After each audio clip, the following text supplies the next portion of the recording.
आप सभी को जय मसीह की स्वागत किया जाता है एक नई वीडियो में। वीडियो बहुत ध्यान से देखना और सुनना और समझने की पूरी कोशिश करना, क्योंकि काफी समय लगा है वीडियो बनाने में। यूहन्ना 14 अध्याय 1, 2, 3 यहाँ पर इस प्रकार से लिखा है। एक समय की बात है जब चेलों लोग यीशु से कह रहे थे, देख यीशु, हम तो सब कुछ छोड़ के तेरे पीछे आ गए हैं, अब हमारा क्या होगा? इस बात की चिंता थी चेलों को, मेरा क्या होगा? तब यीशु ने उत्तर दिया था चेलों को। यूहन्ना 14 अध्याय उसका 1, 2, 3 यीशु ने क्या कहा था? तुम्हारा मन व्याकुल ना हो, परमेश्वर पर विश्वास रखो और मुझ पर भी विश्वास रखो। यीशु यहाँ पर कह रहा था ये बात। द्वैत में मेरे पिता के घर में बहुत से रहने के स्थान हैं। यीशु यहाँ पर स्वर्ग की बात कर रहा था, जहाँ से वह आया था। तभी तो सब कुछ यीशु को मालूम था। आगे यदि ना होते तो मैं तुमसे कह देता, क्योंकि मैं तुम्हारे लिए जगह तैयार करने जाता हूँ। 3 में और यदि मैं जाकर तुम्हारे लिए जगह तैयार करूँ तो फिर आकर रैप्चर में तुम्हें अपने यहाँ यानी स्वर्ग में ले जाऊंगा, कि जहाँ मैं रहूँ वहाँ तुम भी रहो। अब मैं आपको सब कुछ समझाता हूँ डिटेल से। तो वीडियो को लाइक और चैनल को सब्सक्राइब और वीडियो को शेयर जरूर कर देना। तो चलिए इसी वीडियो को देख लेते हैं। देखिए, रैप्चर होने के बाद इस धरती पर 7 साल का क्लेश काल होगा। ये मैं बात पिछले वीडियो में बता चुका हूँ। 3.5 साल क्लेश काल के, जिसमें 7 मोहरें खोली जाएंगी और 7 तुरैयां फूंकी जाएंगी, और फिर बचेंगे 3.5 साल महाक्लेश काल के, जिसमें 7 कटोरे उंडेले जाएंगे। जो लोग यीशु के साथ नहीं जा पाएंगे उनको खूब तड़पाया जाएगा। उस समय कोई मन फिराने का अवसर नहीं दिया जाएगा। यहाँ भी तड़पाया जाएगा और मरने के बाद नरक में भी ठिकाना नहीं मिलेगा, तड़पाया जाएगा। इसलिए यीशु के साथ पहले ही चले जाना, ठीक है भैया। रैप्चर में अपने घर, यीशु ने कहा था मैं तुम्हारे लिए जगह तैयार करने जा रहा हूँ। इसको हम डिटेल से देख लेते हैं। एक बात और बता देता हूँ, जब हम यीशु के सिंहासन के सामने खड़े होंगे, खजूर की डालियां लिए हुए जय जयकार कर रहे होंगे और जय जयकार के नारे लगा रहे होंगे स्वर्ग में, ठीक है। उस समय पृथ्वी पर लोग 21 विपत्तियों का सामना कर रहे होंगे जो नहीं जा पाएंगे, और मौत मांग रहे होंगे, लेकिन मौत उनसे दूर भाग रही होगी। आप लोगों का घर यहाँ पर नहीं है। आप लोग केवल 7 साल ही स्वर्ग में रहेंगे, जब तक यहाँ पर 7 साल का क्लेश काल चलेगा। उसके बाद जब 7 साल का क्लेश काल खत्म हो जाएगा, तब फिर से नई पृथ्वी पर उतरेंगे। दूसरे आगमन में यीशु के साथ आएंगे घोड़े पर बैठकर, ठीक है। यीशु आगे आगे आएगा, हम लोग पीछे पीछे आएंगे 1000 साल राज करने के लिए। फिर इसी पृथ्वी पर नया यरूशलेम उतरकर आएगा, जो पूरा सोने का होगा। उसमें 12 फाटक होंगे और हर एक फाटक पर एक एक स्वर्गदूत होगा।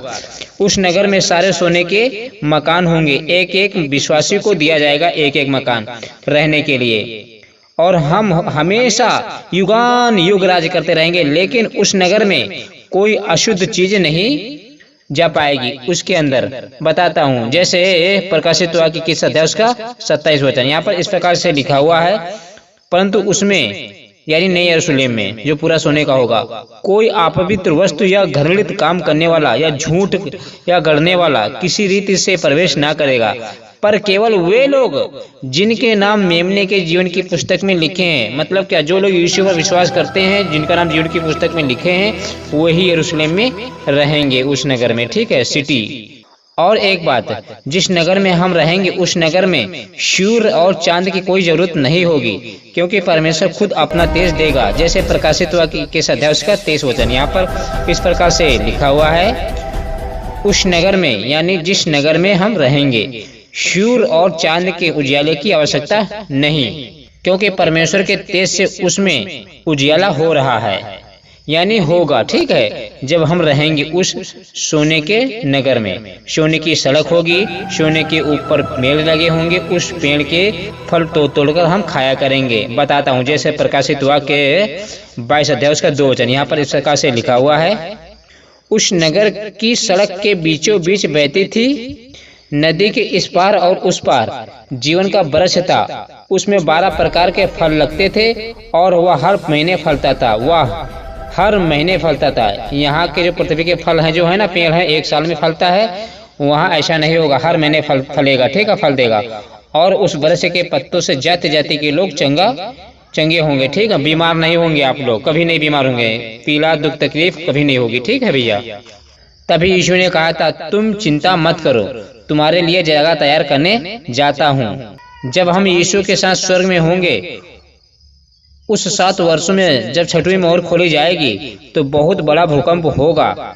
उस समय सारे घर टूट जाएंगे, आपका भी घर टूट जाएगा। इसीलिए यीशु आएगा, हमको लेके चला जाएगा पहले रैप्चर में। जब सारे घर टूट जाएंगे तब लोग जो बचे रहेंगे छुपने के लिए चट्टानों में, पहाड़ों के नीचे, दरारों में अपने आप को छिपाएंगे। बताता हूँ, जैसे प्रकाशित हुआ कि 6 अध्याय उसका 15, 16, 17 वचन यहाँ पर इस प्रकार से लिखा हुआ है, पृथ्वी के राजा और प्रधान और सरदार और धनवान और सामर्थी और हर एक दास और हर एक स्वामी पहाड़ों के खो में और चट्टानों में जा छिपे। ये ऐसा होगा, ठीक है, रैप्चर के बाद।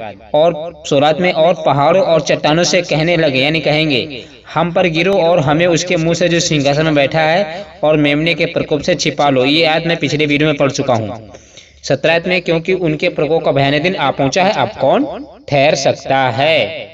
तो परमेश्वर आपको सब कुछ ये सब देने के लिए तैयार है। सोने का मकान, सोने की सड़क, पेड़ होंगे, फल खाएंगे, अब्राहम, इसहाक, याकूब के साथ बैठकर मेज पर खाना खाएंगे, चिकना चिकना भोजन खाएंगे। लेकिन पानी कहाँ से पिएंगे?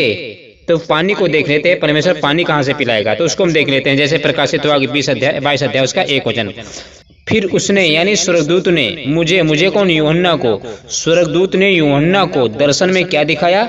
बिल्हौर की सी झलकती हुई जीवन के जल की नदी दिखाई, जो परमेश्वर और मेमने यानी यीशु मसीह के सिंहासन से निकलकर उस नगर की सड़क के बीचों बीच बहती थी। नदी के इस पार और उस पार जीवन के बरस था, ठीक है। तो हमें परमेश्वर जीवन का जल पिलाएगा। वो नदी जो होगी ना, पूरे सोने के ऊपर बहती होगी, ठीक है। सोने के मकान, सोने की सड़क, सब कुछ सोना ही सोना होगा। तो चिंता मत करो, सब कुछ परमेश्वर आपके आंसू पहुंच डालेगा। अभी आप लोग कितना दुख तकलीफ उठा रहे हो, कितना तकलीफ उठा रहे हो, यीशु के लिए छोड़ नहीं रहे हो, तकलीफ उठा रहे हो, मुसीबत उठा रहे हो, परीक्षा में डटे पड़े हो, लूसीफर को हराने में अड़े पड़े हो। मैं एक बात फिर से कहता हूँ, चंगाई आपको मिले तो भी सही, ना मिले तो भी सही। आपकी प्रार्थना से सर दर्द जाता है तो भी सही, नहीं जाता है तो भी सही। चंगाई मिले तो भी सही, नहीं मिले तो भी सही। यीशु को नहीं छोड़ना, ठीक है। अगर आप यीशु को छोड़ दोगे तो यीशु आपको छोड़कर चला जाएगा, ठीक है, रैप्चर में। ये बात मैं पहले वीडियो में बता चुका हूँ। अभी आप यीशु के लिए दुख उठाओ, तकलीफ उठाओ, आंसू बहाओ, सब कुछ। एक दिन ऐसा समय आएगा, सारे आंसू परमेश्वर एक दिन आपके सारे आंसू पोंछ डालेगा। फिर खुशियां खुशियां बाहर ही बाहर आएंगी। फिर कोई रोना चिल्लाना बिलखना आपसे नहीं होगा, ठीक है। आपके अंदर खुशियां ही खुशियां आएंगी। बताता हूँ, जैसे प्रकाशित वाक्य की सजा उसका 4 वचन, वह यानी यीशु मसीह उनकी आंखों से यानी हमारी आंखों से सब आंसू पहुंचा लेगा। और इसके बाद मृत्यु ना रहेगी, और न शोक, न बिलाप, न पीड़ा रहेगी। पहली बातें जाती रहेंगी। अभी की बातें जो पीड़ा है, तकलीफ, दुख तकलीफ, ये सब जाती रहेंगी। तो चिंता मत करो, आपका नाम जीवन की पुस्तक में लिखा हुआ है। आप परमेश्वर के पुत्र हो, परीक्षा में डटे रहो, यीशु की आज्ञाओं को मानो, शैतान लूसीफर को हराओ और परमेश्वर का सर ऊंचा करो, ठीक है, ताकि परमेश्वर आपसे खुश रहे। अगर आप परमेश्वर की नज़र में पवित्रता में चलेंगे, परमेश्वर की नज़र में पवित्र बने रहेंगे, पाप से दूर रहेंगे, तो परमेश्वर आपसे जरूर प्रसन्न होगा, ठीक है। पाप करके शैतान लूसीफर के पीछे नहीं जाना, वरना ये बात गारंटी के साथ कहता हूँ, लूसीफर के पीछे पीछे आपको नर्क जाना पड़ेगा। क्योंकि परमेश्वर ने लूसीफर का और दुष्ट आत्माओं का पहले से ही न्याय कर दिया गया है। उन दुष्ट आत्माओं को, लूसीफर को नर्क में डाला जाएगा, ठीक है। एक बात और बता देना चाहता हूँ, जब हम 1000 साल का राज्य करेंगे तो शैतान और दुष्ट आत्मा को कैद कर लिया जाएगा हमेशा हमेशा के लिए, ताकि हमें पाप में फिर से न गिराने पाए, ठीक है। तो उनको कैद कर लिया जाएगा। आई होप, आशा करता हूँ छोटी जानकारी को समझ में आई होगी।